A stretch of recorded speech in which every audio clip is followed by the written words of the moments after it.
कार्डिओने वजन कमी करतो पण मसल वाढत नाही असा प्रश्न आहे, तर हे खरं आहे का? कार्डिओ ही जी ऍक्टिव्हिटी आहे ही एंड्युरन्स इम्प्रूव्ह करायला किंवा स्टॅमिना वाढवायला ही ऍक्टिव्हिटी. कार्डिओ ही जी ऍक्टिव्हिटी आहे त्याचा संबंध जास्त आपल्या हार्टची आहे, हृदयाशी आहे. हार्टची एफिशियन्सी वाढवायची आहे, स्टॅमिना वाढवायचा आहे, एंड्युरन्स वाढवायचा आहे, ब्लड प्रेशर कंट्रोलमध्ये ठेवायचं आहे. डेफिनेटली कार्डिओ मदत करेल. कार्डिओ केला पाहिजे. Cardio is important. ओके, पण कार्डिओनी मसल वाढतो नाही, मसल नाही वाढू शकत. कार्डिओनी मसल वाढवण्यासाठी वेट ट्रेनिंग लागतं. बरं, अजून एक ह्याच्यात सांगतो, जरा सायंटिफिक होऊन मी एक्सप्लेन करतो. शरीरामध्ये दोन प्रकारचे मसल फायबर असतात. एक असतात स्लो ट्विच फायबर, एक फास्ट ट्विच फायबर. जास्त सायंटिफिक एकदम होत नाही. स्लो ट्विच फायबर म्हणजे ज्यांची काम करण्याची तीव्रता, कॉन्ट्रॅक्ट होण्याची तीव्रता ही कमी असते, स्लो ट्विच. फास्ट ट्विच म्हणजे ज्यांची कॉन्ट्रॅक्ट करण्याची क्षमता जास्त असते. मसल जो वाढतो तो या फास्ट ट्विच फायबर मध्ये वाढतो, आणि तो फास्ट ट्विच फायबर जर तुम्हाला आकाराने मोठा करायचा आहे, ज्याला आपण म्हणतो मस्क्युलर हायपरट्रोफी, मसलच्या आकारामध्ये वाढ होणे, फास्ट ट्विच फायबर मध्ये होणार.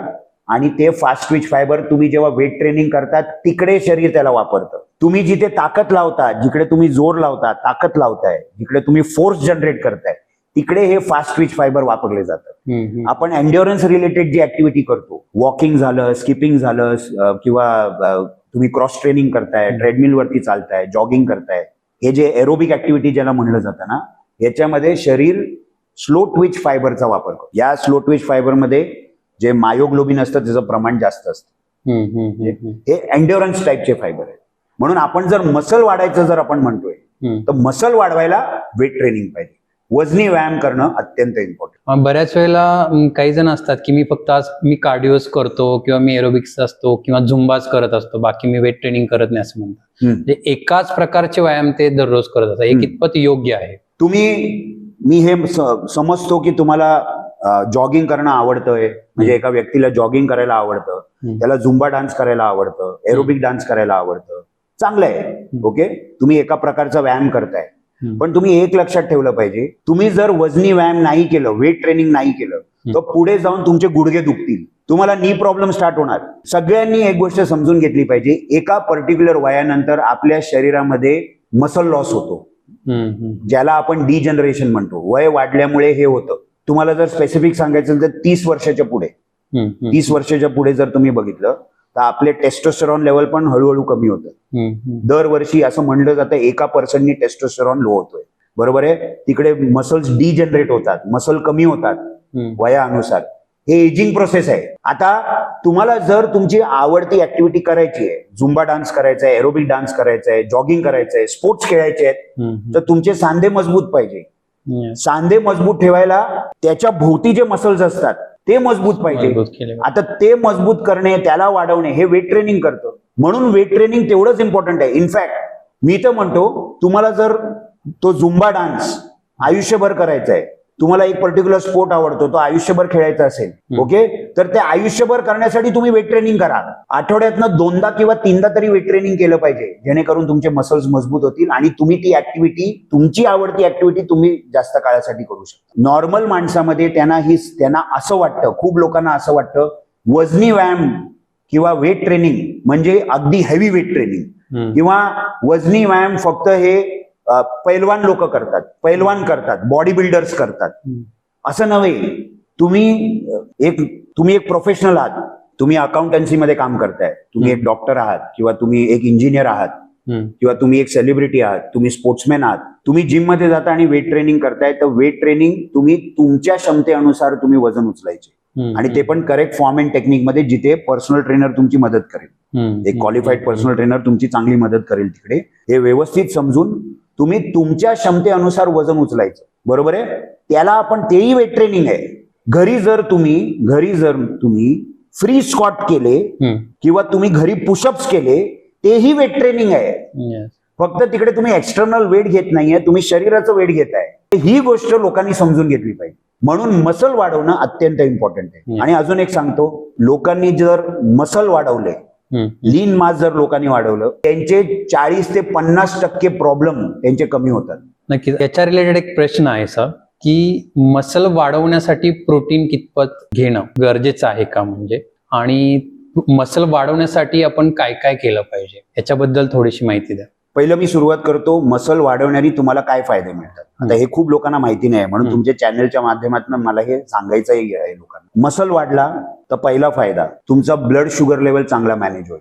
तुमच्या मसल्समध्ये ग्लायकोजन स्टोअर करण्याची कॅपॅसिटी वाढते, ब्लड शुगर चांगला मॅनेज होतो. मसल वाढला की तुमचे सांधे मजबूत होतात. मसल वाढला की तुमची एनर्जी लेवल चांगली राहते. तुम्हाला अँटी एजिंग इफेक्ट मिळतो, तुम्ही तरुण दिसता, तुमची स्ट्रेंथ वाढते. वयानुसार मसलही कमी होतो, ताकदही कमी होते, स्ट्रेंथ तुमची मेंटेन राहते. हाडांची घनता, बोन डेन्सिटी ही वयानुसार कमी होते. मसल वाढवलं, वेट ट्रेनिंग केलं की हाडाची घनता वाढणार, चांगली होणार. बरोबर आहे. स्त्रियांमध्ये जर त्यांनी लीन मास वाढवायचा प्रयत्न केला, म्हणजे मसल वाढवायचा प्रयत्न केला, स्त्रियांमध्ये काही जास्त मसल वाढत नाही आपल्याला माहिती, पण त्यांनी जर वेट ट्रेनिंग केलं आणि त्यांनी जर लीन मास वाढवायचा प्रयत्न, तर त्यांना मेनिस्ट्रलच्या वेळेला म्हणजे पिरियड्सच्या वेळेला त्यांना जी पाठ दुखते किंवा त्यांना पोटामध्ये दुखतं हे त्यांचं कमी होऊ शकतं. प्रेग्नेन्सीमध्ये त्यांना मदत मिळेल. प्रेग्नेन्सीच्या काळामध्ये त्यांना जे बॅक पेन होते ते होणार नाही. हाडांची घनता त्यांच्यामध्ये जास्त गरजेची आहे एका पर्टिक्युलर फेज नंतर, तिकडे त्यांना मदत मिळेल. बरोबर आहे. तुमचा मेटाबॉलिक रेट फास्ट होणार मसल वाढला तर, कारण का मसल हा सर्वात जास्त कॅलरीजचा वापर करतो.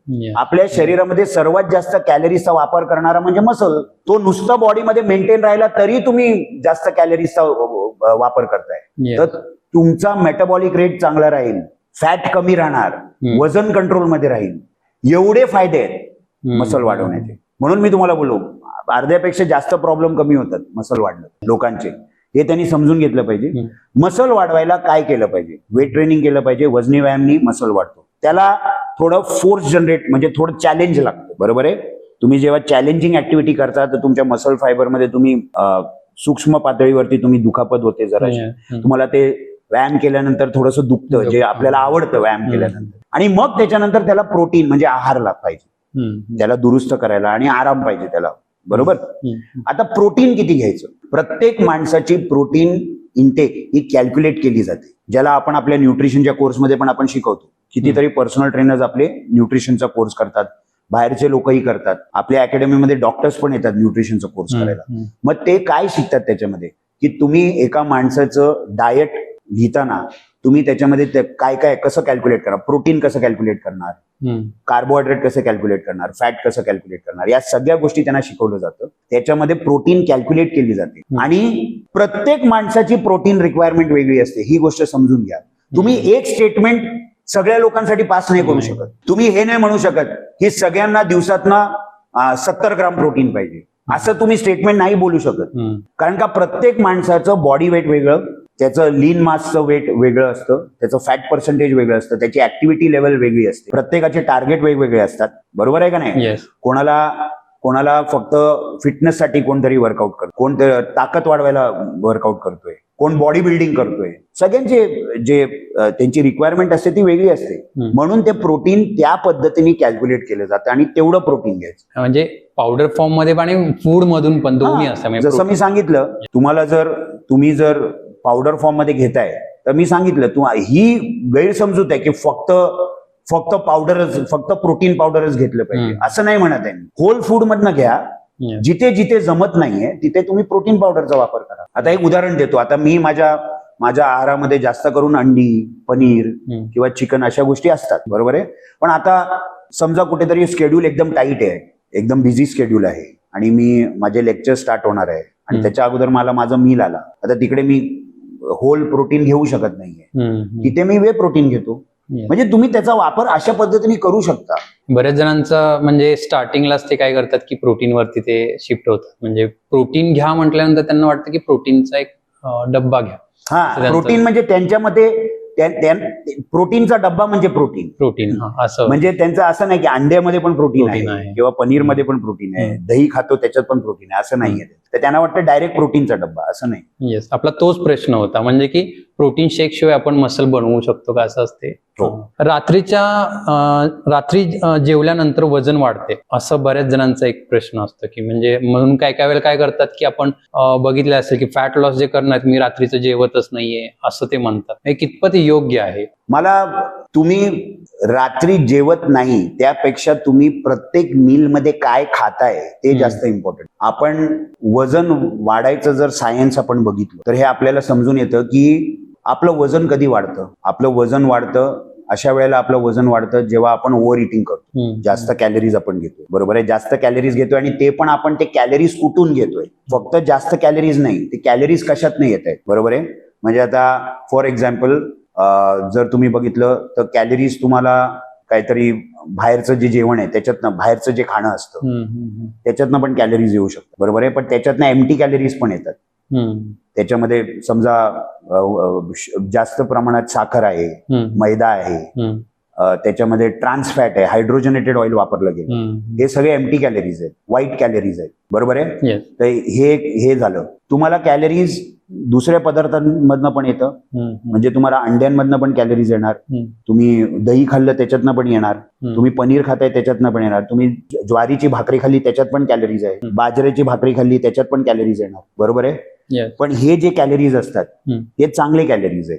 याच्यामध्ये शरीराला जे हवंय ते आपण देतो. याच्यामध्ये प्रोटीन आहे, याच्यामध्ये फायबर आहे, याच्यामध्ये जितकं पाहिजे तितकं कार्ब्स आहेत, या सगळ्या गोष्टी आहेत, बरोबर आहे की नाही. ओके. आता आपण जर म्हणायला गेलो पीनट बटर म्हणजे आता मी अनस्वीटेड म्हणतो, ज्याच्यामध्ये साखर नसते, पीनट बटर. मग पीनट बटर जेव्हा मी खातो तर त्याच्यात पण कॅलरीज आहेत ना, ओके, पण ते चांगले आहेत ना शरीराला. त्याच्यामध्ये ओमेगा 9 असतं, ओमेगा 9 ची गरज आहे शरीराला, इम्पॉर्टंट कामं आहेत ओमेगा 9 ची. मग जर मी ते घेतलं तर त्याच्यामध्ये वाईट काय आहे. तर तुम्ही न खाण्यापेक्षा तुम्ही दिवसभरामध्ये काय काय खाताय आणि किती प्रमाणात खाताय, म्हणजे त्याच्यासाठी परत कॅल्क्युलेशन आलं, ते जास्त अत्यंत इम्पॉर्टंट. सर बरेच जण असे म्हणतात की कॅलरीज काउंट करूनच तुमचे फॅट लॉस होऊ शकतं असे म्हणतात, म्हणजे हेच आहे. परंतु हार्मोन्स हे खूप महत्वाचा रोल प्ले करतात, कारण हार्मोनल चेंजेसमुळे आपलं जे हेल्थ रिलेटेड जे प्रॉब्लेम आहेत, म्हणजे ओबेसिटी असेल, डायबिटीज, हे होतात. म्हणजे ओबेसिटी सुद्धा हे हार्मोन रिलेटेड आहेत असं म्हणतात. मग कॅलरीज मॅटर करतात का हार्मोन्स मॅटर करतात? कॅलरी डेफिसिट पण एक सायन्स आहे, मी नाही बोलत नाही. कॅलरी डेफिसिट मीही केलेलं आहे, खूपदा केलेलं आहे, पण त्याला सायंटिफिक पद्धतीने केलेलं आहे. कॅलरी डेफिसिटच्या खाली मी कधीही, किंवा माझ्या क्लायंट्सना पण, माझे पण जे क्लायंट्स आहेत, कॅलरी डेफिसिटच्या खाली मी कधी त्यांना दिवसभर सूप वरती राहा, दिवसभर सॅलडच खा, दिवसभर फक्त तुम्ही पाणीच पिया, मील रिप्लेसमेंट सप्लिमेंट देत, म्हणजे अशा गोष्टी मी नाही दिल्यात त्यांना, अशा गोष्टी नाही दिल्यात त्यांना. कारण का त्याच्यानी ती जी कॅलरी डेफिसिट आहे, ती जी कॅलरी डेफिसिट केली याच्यानी त्या माणसाचं नुकसान होतंय. त्याला त्याच्या शरीराला ज्या गरजेच्या वस्तू आहेत ते मिळत नाहीये. तुम्ही त्याला फक्त भाज्यांमध्ये वरती ठेवलंय, ज्याच्यामध्ये फायबर मिळेल, थोडे विटामिन्स मिनरल्स मिळतील, बाकीच्या गोष्टी, प्रोटीन झालं, शरीराला जे फॅट्स हवेत, गुड फॅट्स हवेत, या गोष्टी पाहिजेत, कार्ब्स पाहिजेत, हे कुठे त्याला मिळत आहेत, बरोबर आहे. मग इकडे त्याचं नुकसान होतंय, त्याच्या अंगामध्ये मसल लॉस होतोय, आणि म्हणून अशा लोकांमध्ये तुम्हाला दिसून येतं त्यांची चामडी जी आहे ती सैल पडते, स्किन सॅग होते, बरोबर आहे. ते अतिशय जास्त म्हातारे वयस्कर दिसायला लागतात, केस गळतात, सांधे दुखतात, आजारी दिसतात. मग ही कॅलरी डेफिसिट मी मानत नाही, त्याच्यात ही सायन्स आहे. तुम्ही व्यवस्थित पद्धतीने कॅल्क्युलेट करून जर कॅलरी डेफिसिट केलं तर मी मानतो त्याच्यामध्ये, हे मीही केलेलं आहे. पण परत मी सांगतो, हॉर्मोन्स बद्दल तुम्ही म्हणलात, हॉर्मोन्स बद्दल, आपल्या शरीरात एक हॉर्मोन आहे इन्सुलिन. आपण जेव्हा जेवतो, तुम्ही त्या जेवणामध्ये काय खाताय, ओके, त्या पद्धतीने तो इन्सुलिन रिलीज होतो बॉडीमधनं. कारण का जेवल्यानंतर blood sugar level, blood glucose level वाढतो आपला. आता तुम्ही जर अतिशय जास्त प्रमाणात तिकडे सिंपल कार्ब्स ज्याला आपण म्हणतो, मैद्याने बनलेले पदार्थ, गोड पदार्थ, अतिशय जास्त प्रमाणात सिंपल कार्ब्स जर तुम्ही खाल्ले तर लगेच जेवल्यानंतर ब्लड शुगर लेवल वाढते, ब्लड ग्लुकोज लेवल वाढते. हा इन्सुलिन निघतो पॅनक्रियाज मधनं, आणि हा काय करतो, ब्लड शुगरला कमी करायला तो त्या ग्लुकोजला स्टोअर करतो पहिले लिव्हर मध्ये. लिव्हरची एक अमुक स्टोरेज कॅपॅसिटी आहे, असं म्हणलं जातं 110 ग्राम ऑन एन ऍव्हरेज. त्याच्यानंतर जे बॅलन्स जे ब्लड ग्लुकोज आहे ते जातं मसलमध्ये, मसलची स्टोरेज कॅपॅसिटी संपली की मग ते बॅलन्स आहे ते जातं फॅट सेलमध्ये. असं माणसामध्ये ओबिसिटी वाढते. मग आता लक्षात घ्या मी काय म्हणतोय, मी जर माझ्या आहारामध्ये अशा वस्तू दिल्या ज्याने ब्लड शुगर वाढतच नाहीये, ज्याचा इम्पॅक्ट ब्लड शुगर वरती जास्त होत नाहीये, तर हा स्टोअर करणारा जो हॉर्मोन आहे इन्सुलिन, हा जास्त सिक्रेटच नाही होणार ना.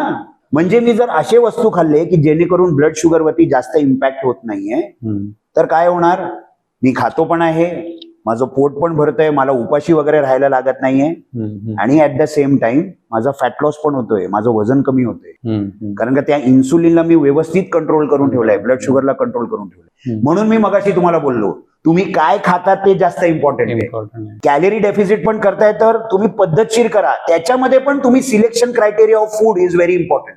त्याच्यामध्ये पण तुम्ही काय सिलेक्ट करताय कॅलरी डेफिसिट, हे इम्पॉर्टंट आहे. कॅलरी डेफिसिटच्या नावाखाली नुसते आपले सूप आणि सलाड देऊ नका, ते नाही. म्हणजे आपल्याला सर्वात पहिला म्हणजे क्वालिटी फूड, क्वांटिटी फूड आणि फ्रिक्वेन्सी, या 3 सिक्वेन्सनं आपण गेलं तर म्हणजे ते फायद्याचं ठरू शकतं. Quality, quantity and the frequency. Okay. पुढचा जो प्रश्न आहे की फॅट फ्री फूड्स वजन कमी करण्यासाठी चांगले असतात का, हे कितपत खरे आहे? कारण बऱ्याच लोकांचा हा प्रश्न आहे की फॅट खाल्ल्यामुळे फॅट वाढतं, तर याच्याबद्दल तुमचे मत काय आहे? फॅट, डाएट मध्ये आपण जे काही फॅट घेतो हे अत्यंत गरजेचं आहे आपल्या शरीरासाठी. फॅट मध्ये पण प्रकार असतात, त्याच्यामध्ये जे सॅच्युरेटेड फॅट आहे, मग त्याच्यानंतर जे बाकीचे ज्याला असेन्शियल आपण म्हणतो, ओमेगा 3, ओमेगा 9 असे फॅट्स आहेत, बरोबर आहे. त्याच्यामधलं जर तुम्ही सॅच्युरेटेड फॅट बघितला, ज्याच्यामध्ये घी येतं किंवा ज्याच्यामध्ये अंड्याचं जे पिवळं आहे त्याच्यात पण सॅच्युरेटेड फॅटची मात्रा थोडी जास्त असते, बरोबर आहे. बटर झालं, क्रीम झालं, मलाई, हे सॅच्युरेटेड फॅट आहे. या सॅच्युरेटेड फॅट मधनं आपल्या शरीराला कोलेस्ट्रॉल मिळेल. आता तुम्ही म्हणाल की कोलेस्ट्रॉलनी हार्ट अटॅक येतो. कोलेस्ट्रॉलनी हार्ट अटॅक येत नाही, चुकीची समजूत आहे लोकांची. कोलेस्ट्रॉल आपल्या शरीरामध्ये अत्यंत महत्वाची कामं करतोय. आपलं शरीर छोट्या छोट्या सेल्सनी बनलेलं आहे, लाखो करोडो सेल्स आहेत. त्या लाखो करोडो सेल्सचं जे आवरण आहे ते कोलेस्ट्रॉलनी बनतं. आपल्या शरीरामध्ये जे इम्पॉर्टंट हॉर्मोन्स आहेत, जसे टेस्टोस्टेरॉन, इस्ट्रोजन, हे प्रोजेस्ट्रॉन, हे सगळे इम्पॉर्टंट हॉर्मोन आपल्या शरीरामध्ये कोलेस्ट्रॉलनी बनतं. एल्डोस्टेरॉन नावाचा एक हॉर्मोन आहे जो आपलं ब्लड प्रेशर कंट्रोल करतो, वॉटर बॅलन्स कंट्रोल करतो, हा कोलेस्ट्रॉलमुळे बनतो. आपल्या लिव्हरमध्ये बाईल बनतो, तो कोलेस्ट्रॉलनी बनतो. व्हिटॅमिन डी बनवण्यामध्ये पण कोलेस्ट्रॉलचा हात आहे. एवढे सगळे इम्पॉर्टंट काम आहेत cholesterol. Cholesterol is not responsible for heart attack. Heart attack दुसऱ्या कारणाने येतो. ब्लॉकेजेस वगैरे जे होतात, तुम्ही जे म्हणता ना करोनरी आर्टरी डिझीज, करोनरी आर्टरीमध्ये ब्लॉकेजेस झाले, हे दुसऱ्या कारणाने होतं.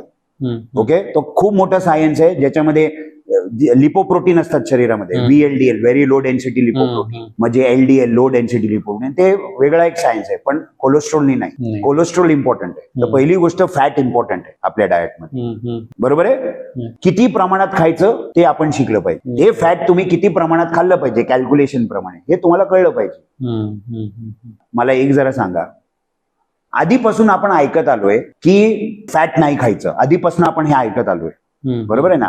फॅट खाल्लं तर माणूस फॅट होतो, म्हणून जनरल पॉप्युलेशन मध्ये फॅट ते अवॉइड करतात. तेलकट आणि तुपकट वगैरे खात नाही, बरोबर. ओके. अगोदर मी खूपदा बघायचो की काय भजी वगैरे आली, कुठे गेट टुगेदर आहे, भजी आली की त्याला ते त्या टिश्यू मध्ये घेऊन असं फॅट काढायचे, बरोबर. म्हणजे फॅट खात नाही, ठीक आहे. इंडियन डाएट मध्ये प्रोटीनची कमतरता आहे, हे तुम्ही मानता? फर्स्ट क्लास प्रोटीन आपल्याकडे. आपल्या इकडे रेग्युलर जेवणामध्ये कुठे रोज अंडी, रोज चिकन, रोज मटण किंवा रोज मासे, हे असं रोज कुठे असतं? रेग्युलर लोकांची आपण गोष्ट करतोय. प्रोटीनची कमतरता आहे, फर्स्ट क्लास प्रोटीन, ह्याची कमतरता आहे. फॅट खात नाही, प्रोटीनची कमतरता आहे, बरोबर आहे. मग आपल्या डाएटमध्ये जास्त काय आहे? कार्बोहायड्रेट्स, ज्याचं ब्रेकडाऊन आपल्या शरीरामध्ये गेल्यानंतर ग्लुकोज मध्ये होतं. आणि मग ग्लुकोज कसं काम करतं हे मी सांगितलं तुमच्या अगोदर, ते इन्सुलिन कसं निघतो आणि काय. तर मला सांगा लोक जे जाड होत आहेत हे फॅटनी होत आहेत, प्रोटीननी होत आहेत का कार्ब्सनी होत आहेत? कार्बोहायड्रेट जास्त, बरोबर आहे. ब्लड शुगर वरती इम्पॅक्ट कोणाचा जास्त आहे, कार्बोहायड्रेटचा आहे का नाही? मग प्रोटीनला ब्लेम का केलं जाते?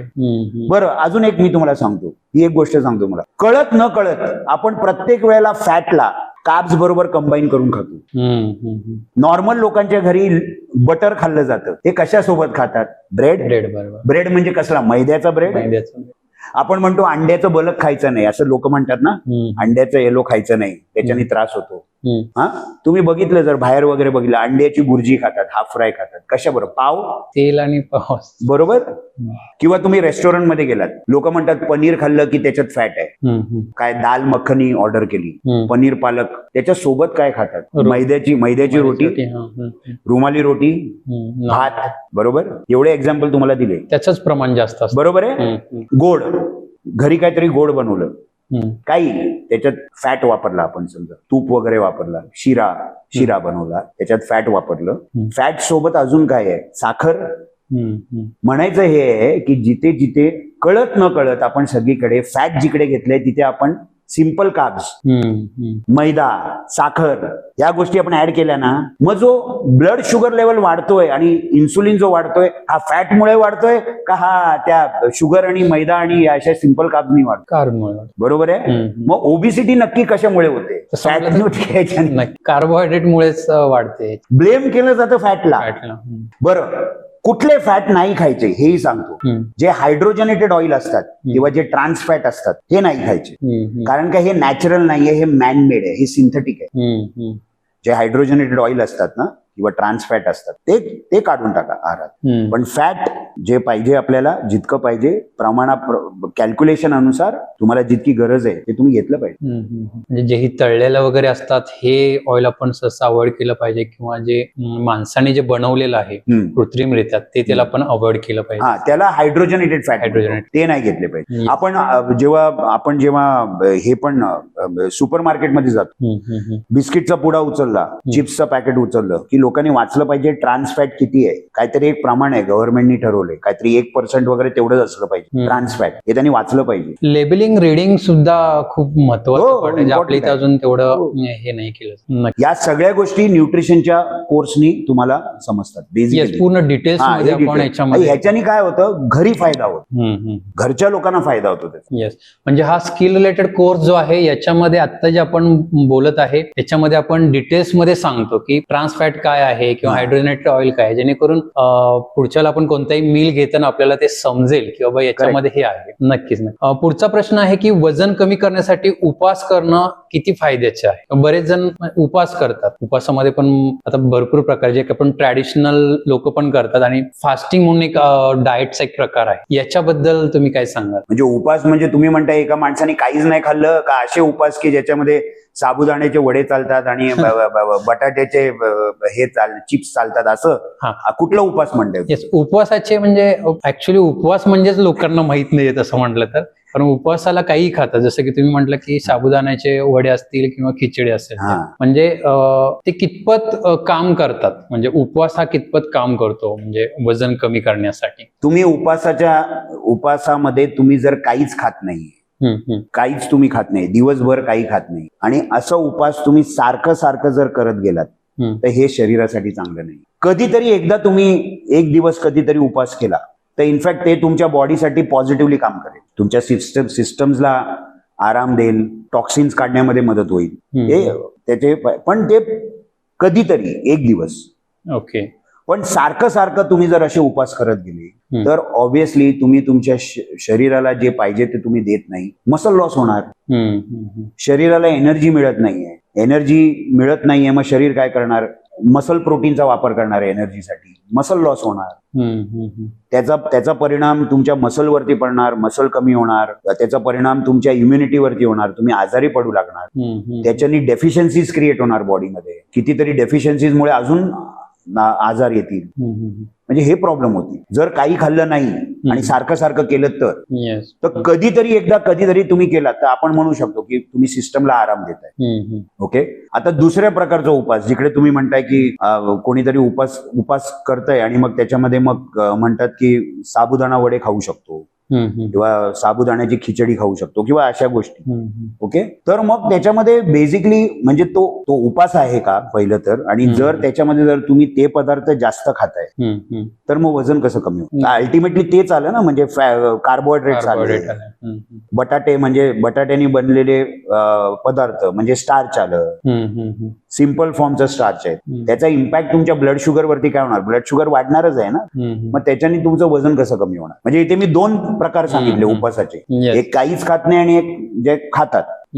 म्हणजे आपल्या प्रत्येक संस्कृतीमध्ये एक उपवासाचा पार्ट आहे, आणि दुसरा एक आता जास्त इंटरमिडिएट फास्टिंग वगैरे हे सुद्धा पार्ट आहे. हे पूर्णतः डिफरन्स आहे. इंटरमिडिएट फास्टिंग बद्दल जर तुम्ही मला विचारलं त्याच्याबद्दलही सांगतो तुम्हाला. एक माणूस जो काहीच ऍक्टिव्हिटी करत नाहीये जो बसून असतो किंवा बसून आपलं काम करतो, ओके, त्या माणसाने इंटरमिटंट फास्टिंग केलं म्हणजे काय, ते त्यांचं असताना 12 तासात एकदा खायचं, 16 तासांनी एकदा खायचं, तो एक त्यांचा खाण्याचा एक टाइम असतो त्याच्यामध्ये ते खाऊ शकतात. हे अशा व्यक्तींनी केलं जे सेडेंटरी असतात, म्हणजे जे कुठलीच ऍक्टिव्हिटी करत नाही, ऑफिसमधनं घरी, घरातनं ऑफिस, यांनी केलं तर एक वेळ ठीक आहे, ते चालेल, प्रॉब्लेम नाहीये त्याच्यामध्ये, ओके, ठीक आहे. पण जर इंटरमिटंट फास्टिंग मेहनत करणारा माणूस मेहनत करतोय, जिम मध्ये वर्कआउट करतोय, जिम मध्ये व्यवस्थित वेट ट्रेनिंग करतोय, चांगले वजन उचलतोय, ओके, त्याचा हेतू काहीतरी बॉडी बिल्डिंग आहे, त्याचा हेतू sports, he is a sportsman, athlete आहे, बरोबर आहे, इंटेन्स वर्कआउट करणारा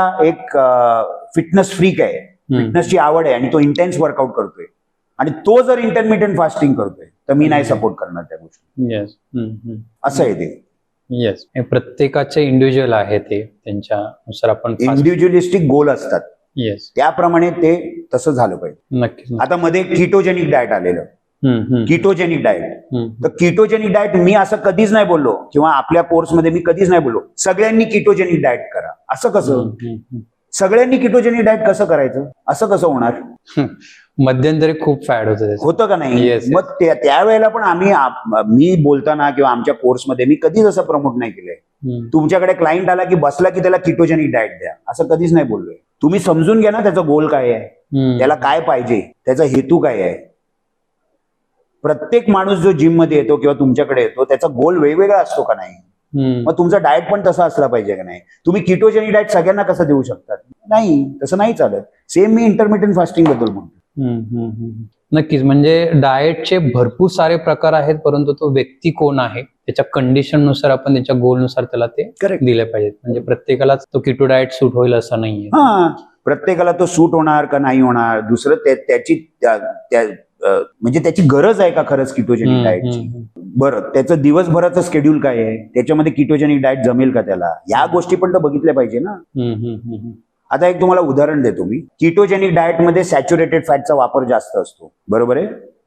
ज्या माणसाला युरिक ऍसिडचा प्रॉब्लेम असतो त्यांनी सॅच्युरेटेड फॅट कमी करायचे असतात. युरिक ऍसिड ज्याला झालेला असतो त्यांनी असे सगळे पदार्थ कमी करायचे ज्याच्यामध्ये प्युरिन्स असतात, हाय प्युरिन फूड त्यांनी कमी करायचे, त्याच्यात एक सॅच्युरेटेड फॅट आहे. आता या माणसाला, अशा माणसाला तुम्ही कीटोजेनिक डाएट जर दिलं तर त्याचं काय होईल? वाढणार. मग आता ह्या गोष्टी आपण समजून घेतल्या पाहिजे ना. नक्की नक्की, म्हणजे हा टॉपिक खूप मोठा आहे. मोठा टॉपिक आहे ऍक्च्युली. प्रत्येक प्रश्न हे आपले मोठेच आहेत, पण आपण जास्तीत जास्त सोप्या भाषेमध्ये, शॉर्ट मध्ये आपण कव्हर करतोय. येणाऱ्या काही दिवसामध्ये आपण त्याच्यावरती पण नक्कीच बोलू. आता पुढचा जो प्रश्न आहे तो असा आहे की बऱ्याच वेळेला वर्कआउट झाल्या लोक प्रोटीन शेक घेत आहेत. ओके, मग ते खरंच गरजेचं आहे का? म्हणजे वर्कआउट झाल्यानंतर बाथरूम, म्हणजे आपल्या क्लिनिंग रूम मध्ये गेलो आपण आणि शेक घेतला, तर कारण की मसल वाढीसाठी आपण ते घेतो असं सांगितलं, पण हे खरंच गरजेचं आहे का? हे बघा, सायन्समध्ये असं म्हणलं जातं, किंवा सायन्समध्ये जर तुम्ही वाचलात, तुम्ही जर वाचन केलं याच्याबद्दल, आपण जेव्हा व्यायाम करत नाही, फॉर एक्झाम्पल ही स्थिती, आपण आता बसून आहोत दोघं, मग आता या स्थितीमध्ये मॅक्सिमम आपला ब्लड फ्लो जो असतो तो आपल्या विसेरल ऑर्गन मध्ये असतो. इकडचे जे ऑर्गन्स असतात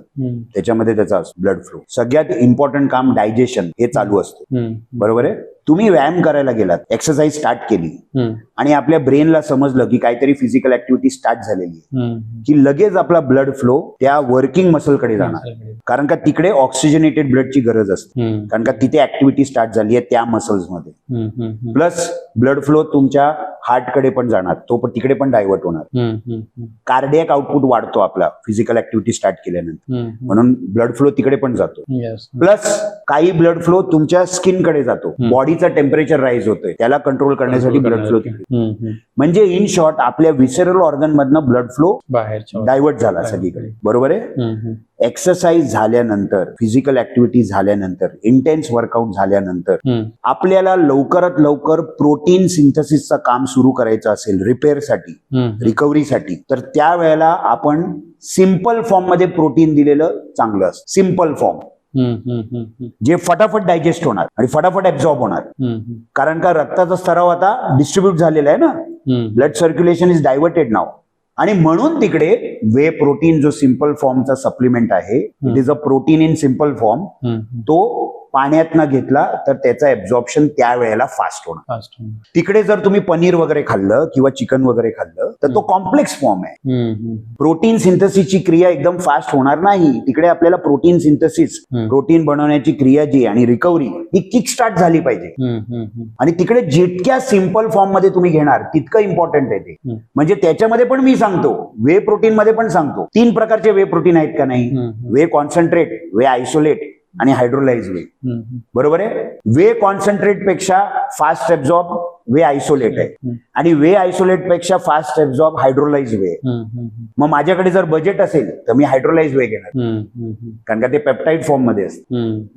तर तिकडे मी म्हणतोय, आणि म्हणून असं आहे की एक्सरसाइज झाल्यानंतर तुम्ही वे प्रोटीन पाण्यात न घेताय. येस, नक्कीच. म्हणजे आपण घेऊ शकतो. इनफॅक्ट माझं मत आहे घेतलं पाहिजे. माझं हे मत आहे की घेतलं पाहिजे. वर्कआउट करणारे, इंटेन्स वर्कआउट करणारे जे लोक असतात, स्पोर्ट्समॅन असतात, ऍथलीट्स असतात, त्यांनी तर नक्की घेतलं पाहिजे. येस.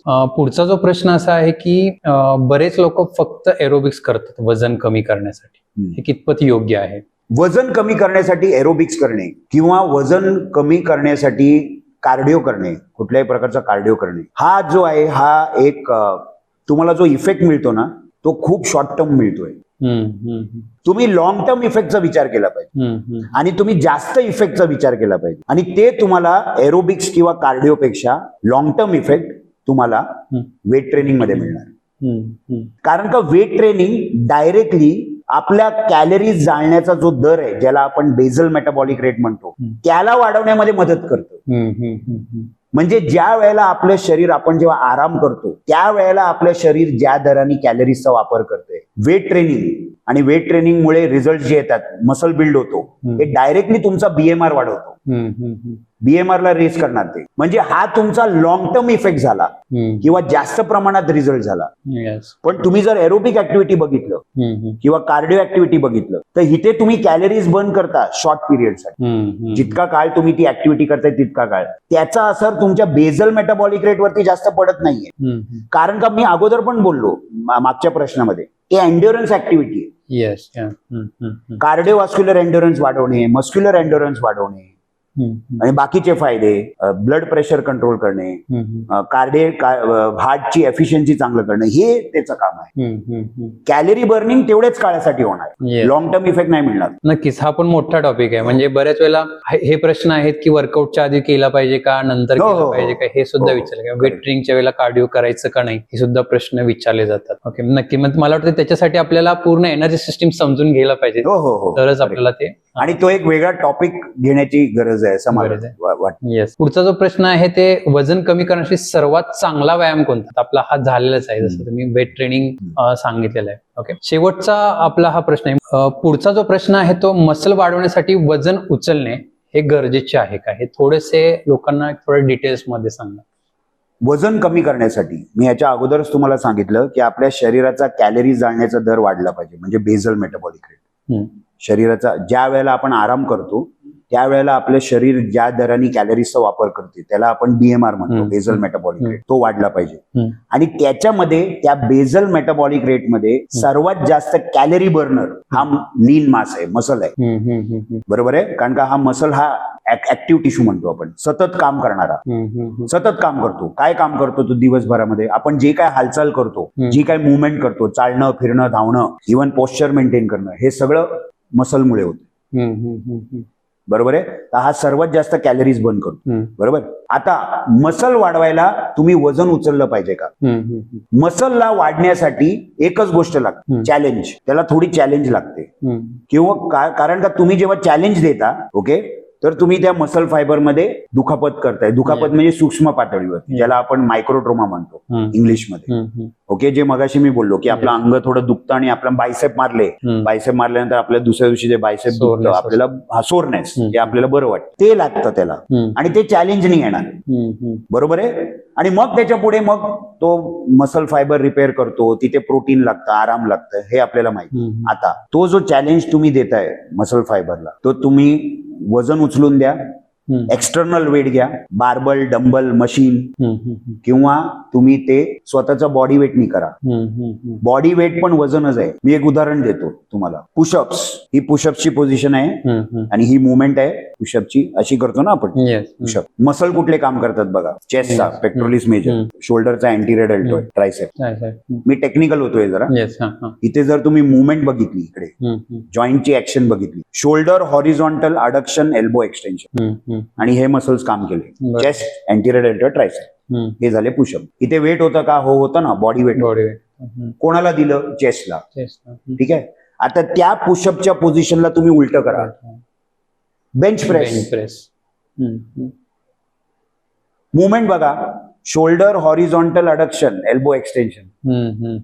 मसल्स कुठले काम करतायत इकडे? मसल्स कुठले कॉन्ट्रॅक्ट होत आहेत? Chest, shoulder, anterior deltoid, tricep. मग इकडे वजन कुठे आहे? बार्बल आणि वेट्स तुम्ही घेतलंय, तो वजन आहे. आता फरक कुठे आहे? फरक कुठे आहे? तुम्ही पहिल्यांदा जेव्हा पुशअप केले तर तुमच्या बॉडी वेटमुळे तुम्हाला फक्त 10 पुशअप जात होते, 8 पुशअप किंवा 10 पुशअप जात होते. तिकडे तुमच्या मसलला चॅलेंज मिळत होता, कारण का 10वा पुशअप मारला, 11वा पुशअप जात नव्हता. बरोबर आहे. हळूहळू तुमचे मसल स्ट्रॉंग झाले. बरोबर आहे. आता तुम्ही कसं चॅलेंज देणार? मॅक्सिमम चॅलेंज तुम्ही काय करू शकता? बॅक वरती तुम्ही वेट ठेवू शकता. त्याला पण लिमिटेशन आहे ना. मग तुम्ही काय करणार? मग तुम्ही बेंच प्रेस करणार, कारण का बेंच प्रेस करताना तुम्ही तिकडे वेट ऍड करू शकता. म्हणजे तुम्ही काय करताय? तुम्ही चॅलेंज वाढवताय. तर मसल बिल्डिंग करायला वेट उचलला पाहिजे का? वेट उचलण्याची गरज नाहीये, पण त्याला चॅलेंज पाहिजे. चॅलेंज. मग तुम्ही ते चॅलेंज स्वतःच्या बॉडी वेटनी द्या, किंवा तुम्ही ते वेटनी द्या, किंवा तुम्ही ते थॅराबँड द्यायचंय तुम्हाला, ज्याचा रेझिस्टन्स जास्त आहे, तो थॅराबँड घ्या. शरीर चॅलेंजला ओळखतं. त्याला चॅलेंज पाहिजे मायक्रोट्रोमासाठी आणि वाढण्यासाठी. पूर्ण डिटेल्स मध्ये अजून खूप साऱ्या गोष्टी आहेत. बोलेल तेवढं आपला पॉडकास्ट खूप मोठा होईल. ओके. तर फिटनेस आणि हेल्थ वरती बोलेल तेवढे कमीच आहे, किंवा लोकांचे भरपूर सारे प्रश्न आहेत, परंतु 1 ते 1.5 तासाच्या या पॉडकास्टमध्ये आपल्याला सर्व प्रश्न घेता येत नाहीयेत. परंतु येणाऱ्या काळामध्ये आपण प्रत्येक टॉपिक वरती आपण असे पॉडकास्ट शूट करूया, जेणेकरून लोकांना चांगली माहिती मिळेल, एक योग्य माहिती मिळेल. ओके. आज निखिल सरांनी आपल्याला भरपूर सारे प्रश्नांची उत्तरे दिली, त्याबद्दल त्यांचा आभारी आहे. आणि येणाऱ्या काळामध्ये आपण अजून असे भरपूर चांगले पॉडकास्ट घेऊन येऊया. आणि कोणालाही काही क्वेश्चन असतील, किंवा कोणाला कोर्सेस करायचे असतील, आपल्याला आपले स्किल डेव्हलप करायचे असेल, किंवा स्वतःची हेल्थ इम्प्रूव्ह करण्यासाठी कोणता कोर्स करायचा असेल, तर तुम्ही नक्की IFSI ला तुम्ही कॉन्टॅक्ट करू शकता. प्रत्येकाच्या ID मी खाली मेन्शन केलेली आहे डिस्क्रिप्शन मध्ये, तिथे जाऊन तुम्ही त्याची एन्क्वायरी तुम्ही करू शकता. धन्यवाद.